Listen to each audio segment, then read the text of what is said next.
तेली शिया कहता है अबू बकर रज़ी अल्लाह ताला अन्हु की खिलाफत साबित करो।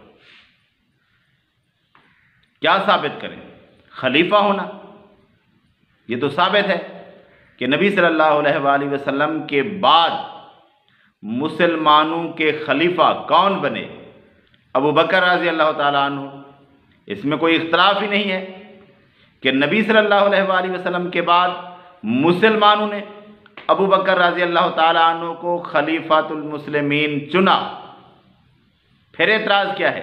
फिर कहता है कि नहीं, अल्लाह तबारक व तआला ने नबी सल्लल्लाहु अलैहि वसल्लम को फरमा दिया था और आपने बता दिया था कि मुसलमानों के खलीफा अली रज़ी अल्लाह ताला अन्हु हैं। तो फिर मुसलमानों ने कैसे बना लिया अबू बकर को? मुसलमानों ने कैसे बनाया? मुसलमानों ने इस तरह बनाया, सूरह शूरा के अंदर आयत नंबर 38 के अंदर अल्लाह तबारक व तआला फरमाता है व अम्रुहुम शूरा बैनहुम, और उनके आपस के जो भी मामलात होते हैं वो आपस के मशवरे से होते हैं। मुसलमानों ने तो इस तरह बनाया। और अली रज़ी अल्लाह ताला अन्हु की खिलाफत इमामत पर कोई नस नहीं है।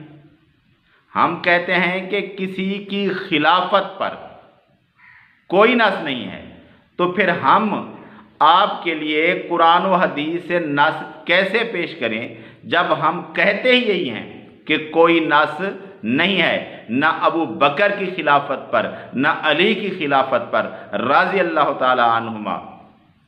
जब हमारा दावा ही नहीं है ये कि कुरान व हदीस में किसी के लिए वाज़े हुक्म है कि वो खलीफा बनना है, हमारे पास ये ना नस है ना ये हमारा दावा है। हमारी बात तो हो गई ख़त्म। हमारा तो दावा ये है कि मुसलमानों ने अल्लाह ताला के अहकामात के मुताबिक अबू बकर रज़ी अल्लाह ताला अन्हु को खलीफा चुना और वो मुसलमानों के खलीफा थे, क्योंकि मुसलमानों ने अबू बकर रज़ी अल्लाह ताला अन्हु को खलीफा चुना, अब वही खलीफा थे। हमारी बात कंप्लीट। हमारा सबूत यही है कि मुसलमानों ने अबू बकर रज़ी अल्लाह ताला अन्हु को खलीफा चुना। हमारा सबूत आ गया। हमारी दलील भी यही है कि मुसलमानों ने उनको खलीफा बनाया। अब रह गया तेली शिया का मसला। वो कहता है कि नहीं, आप दलील दिखाओ। भी हमने तो बता दिया, अब तुम दलील दिखाओ कि अली रज़ी अल्लाह ताला अन्हु खलीफा बनने थे, उनके लिए कोई नस मौजूद थी। तो दुनिया के अंदर आप कोई सही किताब लें, किसी जगह पर नहीं है सही सनद के साथ कि नबी सल्लल्लाहु अलैहि वसल्लम ने फरमाया हो कि मेरे बाद अली रज़ी अल्लाह ताला अन्हु मुसलमानों के खलीफा बनेंगे। ऐसी कोई नहीं है। जो भी आप जुमरात वाली बताएं, आप अलीउन वलीउल्लाह वाली बताएं, और आप कुरान मजीद की आयत ले आएं, कोई भी चीज़ ले आएं, किसी जगह पर भी ये हुक्म मौजूद नहीं है कि मेरे बाद मुसलमानों के खलीफा अली रज़ी अल्लाह ताला अन्हु होंगे। और जो रिवायात मन घड़त आप बना कर लाएं, उसका रद्द खुद अली रज़ी अल्लाह ताला अन्हु ने कर दिया है। और इस बात का सबूत मैं आपको दे सकता हूं कि नबी सल्लल्लाहु अलैहि वसल्लम ने किसी के लिए नहीं फरमाया था कि मेरे बाद वो खलीफा होगा, और अली रज़ी अल्लाह ताला अन्हु के लिए बिलखसूस ये बात नहीं फरमाई थी कि मेरे बाद वो खलीफा होंगे, क्योंकि इस बात का अली रज़ी अल्लाह ताला अन्हु को कोई पता नहीं था।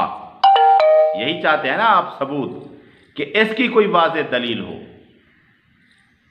आप यही दलील पेश करते हैं कि अली रज़ी अल्लाह ताला अन्हु खलीफा थे। हम कहते हैं कि किसी के लिए नबी सल्लल्लाहु अलैहि वसल्लम ने नहीं फरमाया। अबू बकर रज़ी अल्लाह ताला अन्हु को मुसलमानों ने चुना। और इसकी दलील कौन देता है? इसकी दलील अली रज़ी अल्लाह ताला अन्हु से सुन लेते हैं कि क्या उनको पता था कि नबी सल्लल्लाहु अलैहि वसल्लम ने अली रज़ी अल्लाह ताला अन्हु को खलीफा चुना है? नहीं, उनको कतन पता नहीं था। इसी का जब सबूत मिल जाए तो बात ख़त्म हो जाती है ना। जब अली रज़ी अल्लाह ताला अन्हु खुद फरमा दें कि नबी सल्लल्लाहु अलैहि वसल्लम ने मुझे खलीफा नहीं चुना तो बात ख़त्म। तो आइए अब ये सबूत देखते हैं कि ये क्या है। नबी सल्लल्लाहु अलैहि वसल्लम का जब वक्त वफ़ात करीब था, अली रज़ी अल्लाह ताला अन्हु नबी सल्लल्लाहु अलैहि वसल्लम से वापस आए। अब्बास रज़ी अल्लाह ताला अन्हु मिले और उन्होंने कहा कि नबी सल्लल्लाहु अलैहि वसल्लम के पास जाएं और उनसे पूछें कि आपके बाद मुसलमानों के मामलात का अमीर कौन होगा, खलीफा कौन होगा। अगर हमें बनाएं तो ठीक है, अगर किसी और को बनाएं तो वसीयत कर जाएं। तो जवाब अली रज़ी अल्लाह ताला अन्हु ने क्या दिया वो समझने के लायक है, सुनने के लायक है। अली रज़ी अल्लाह ताला अन्हु ने फरमाया कि नहीं, मैं कभी नहीं जाऊंगा। अगर हम गए नबी सल्लल्लाहु अलैहि वसल्लम के पास कि किसको खलीफा बनाना है, किसने अमीर बनना है, हमने बनना है या किसी और ने बनना है, अली रज़ी अल्लाह ताला अन्हु ने फरमाया कि नहीं, मैं नहीं जाऊंगा। ये नहीं कहा क्या चाचा तुम्हें मालूम नहीं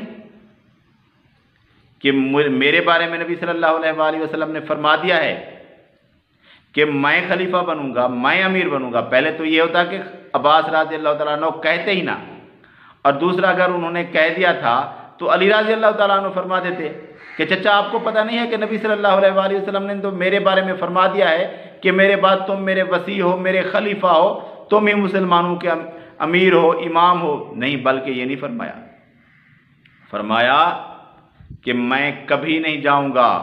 क्यों? क्योंकि अगर नबी सल्लल्लाहु अलैहि वसल्लम ने इनकार फरमा दिया, हमारे बारे में इनकार फरमा दिया, तो फिर कभी भी लोग हमें अपना अमीर, इमाम, खलीफा मुंतखब नहीं करेंगे। जब आप सल्लल्लाहु अलैहि वसल्लम ने अब की बार इनकार कर दिया तो फिर कभी भी लोग हमें खलीफा मुंतखब, अमीर मुंतखब, इमाम मुंतखब नहीं करेंगे। और ये रिवायत सही बुखारी के अंदर 4447 नंबर पर मौजूद है। सही बुखारी के अंदर मौजूद है, सही सनद के साथ है, सही रिवायत है। और इसमें अली रज़ी अल्लाह ताला अन्हु ने यही फरमाया है कि मुझे मालूम नहीं है कि मैं खलीफा हूँ। जब जाने से इनकार किया, नहीं पूछा, ये भी नहीं बताया कि मैं खलीफा हूँ, तो इससे साफ पता चलता है कि उनको नबी सल्लल्लाहु अलैहि वसल्लम ने खलीफा मुंतखब नहीं किया था। बात क्लियर हो गई। और जो शख्स इस हदीस को ना माने